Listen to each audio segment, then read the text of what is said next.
2014 മുതൽ Hamas പിടിച്ചുവെച്ച Israel സൈനികന്റെ മൃതദേഹം കൈമാറിയതിന് പകരമായി 15 ഫലസ്തീനികളുടെ മൃതദേഹങ്ങൾ ഇസ്രായേൽ വിട്ടു നൽകി.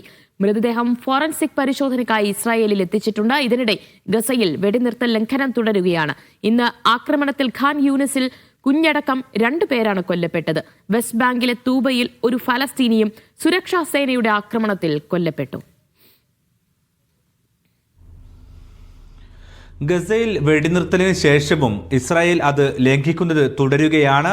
ഇന്നിപ്പോഴുണ്ടായ വളരെ പ്രധാനപ്പെട്ട ഒരു നീക്കമെന്ന് പറയുന്നത് 2014 ഇസ്രായേലുമായി ഉണ്ടായ യുദ്ധത്തിൽ കൊല്ലപ്പെട്ട ഒരു ഇസ്രായേലി സൈനികന്റെ മൃതദേഹം ഹമാസ് ഇന്ന് കൈമാറിയിട്ടുണ്ട്. ഹദാർ ഗോൾഡിൻ എന്ന അദ്ദേഹത്തിന്റെ പേര്, കൊല്ലപ്പെട്ട സൈനികന്റെ പേര്, അദ്ദേഹത്തിന് 23 വയസ്സായിരുന്നു. 2014 ഉണ്ടായ ഇസ്രായേലും ഹമാസും തമ്മിലുണ്ടായ യുദ്ധത്തിനൊടുവിലാണ് ഇവരുടെ മൃതദേഹം ഹമാസ് പിടിച്ചു വെച്ചിരുന്നത്. അത് സാധാരണ ഗസ ഫലസ്തീനികളും ഇസ്രായേലും തമ്മിലുള്ള യുദ്ധത്തിലെ ഒരു യുദ്ധതന്ത്രം കൂടിയാണ്. ഇദ്ദേഹത്തിന്റെ മൃതദേഹം വിട്ടുകൊടുത്തതിന് പകരമായിക്കൊണ്ട് ഇസ്രായേൽ നേരത്തെ പിടിച്ചുവെച്ച 15 ഫലസ്തീനികളുടെ മൃതദേഹം ഇന്ന് ഇസ്രായേൽ വിട്ടു നൽകുകയും ചെയ്തിട്ടുണ്ട്. ഇതാണ് ഇന്നുണ്ടായ വളരെ പ്രധാനപ്പെട്ട ഒരു നീക്കം എന്ന് പറയുന്നത്. ഏറ്റവും പ്രധാനപ്പെട്ട കാര്യം, ഈ വെടിനിർത്തൽ ആരംഭിച്ചതിന് ശേഷം ഏതാണ്ട് 20 പേരെ ജീവനോടെ ഹമാസ് ഇസ്രായേലിന് കൈമാറിയിട്ടുണ്ട്. അതായത് ബന്ദികളെ കൈമാറിയിട്ടുണ്ട്. 23 പേരുടെ മൃതദേഹങ്ങളും അവർ കൈമാറിയിട്ടുണ്ട്. ഈ 23 പേരും കൊല്ലപ്പെട്ടത് ഇസ്രായേലിന്റെ തന്നെ ആക്രമണത്തിലാണ് എന്നുള്ളതാണ് ഹമാസ് അറിയിക്കുന്ന പ്രധാനപ്പെട്ട കാര്യം. മാത്രമല്ല, ഈ യുദ്ധം ആരംഭിക്കുന്ന സമയത്ത് 2000-ഓളം ആളുകളെയാണ് ഫലസ്തീനികളായ 2000-ഓളം ആളുകളെയാണ് ഇസ്രായേൽ വിട്ടയച്ചതെങ്കിൽ ഇപ്പോഴും ഏതാണ്ട് 10,000-ലധികം ഫലസ്തീനികൾ ഇസ്രായേലി തടവറയിൽ കഴിയുന്നുള്ള ഒരു കാര്യം കൂടി ഇതോടൊപ്പം ചേർത്ത് പറയേണ്ടതുണ്ട്.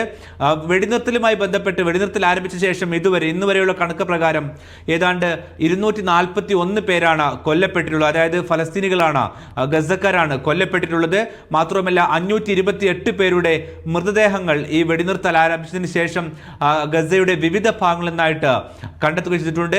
ഏതായാലും വെടിനിർത്തൽ ആരംഭിച്ചെങ്കിലും പല ഭാഗത്തായി ഇസ്രായേലിന്റെ ഭാഗത്തു നിന്നുള്ള ഈ വെടിനിർത്തൽ ലംഘനം തുടരുകയാണ്.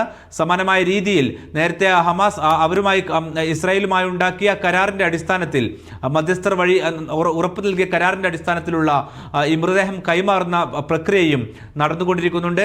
ഏതായിരുന്നാലും കൂടുതൽ സംഘർഷങ്ങളിലേക്ക് പോകാതിരിക്കാനുള്ള ജാഗ്രതയിലാണ് US ഉൾപ്പെടെയുള്ള ഇതുമായി ബന്ധപ്പെട്ട് മധ്യസ്ഥ രാജ്യങ്ങളുടെ എല്ലാം തന്നെ ശ്രമം ആ നിലക്കാണ് നടക്കുന്നത്. മറ്റൊരു പ്രധാനപ്പെട്ട കാര്യം, ഇസ്രായേൽ പ്രധാനമന്ത്രി ബെഞ്ചമിൻ നെതന്യാഹു ഏതെങ്കിലും കാരണവശാൽ തുർക്കി അതിർത്തിയിലേക്ക് പ്രവേശിച്ചാൽ അദ്ദേഹത്തെ അറസ്റ്റ് ചെയ്യുമെന്ന് നേരത്തെ തുർക്കി പറഞ്ഞിരുന്നു. ഇതൊരു ധീരമായ തീരുമാനമായിട്ടാണ് ഹമാസ് ചൂണ്ടിക്കാട്ടുന്നത്.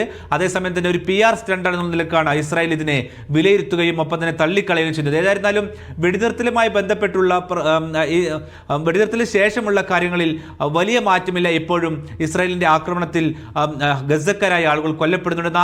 നാളെ ഗസയുടെ ഇസ്രായേൽ നിയന്ത്രണമുള്ള ഗസയിലെ പ്രദേശങ്ങളുണ്ട്. അവിടെ മിലിറ്ററി ഡ്രിൽ നടത്തുമെന്ന് ഇസ്രായേൽ സൈനിക വിഭാഗം അറിയിക്കുകയും ചെയ്തിട്ടുണ്ട്.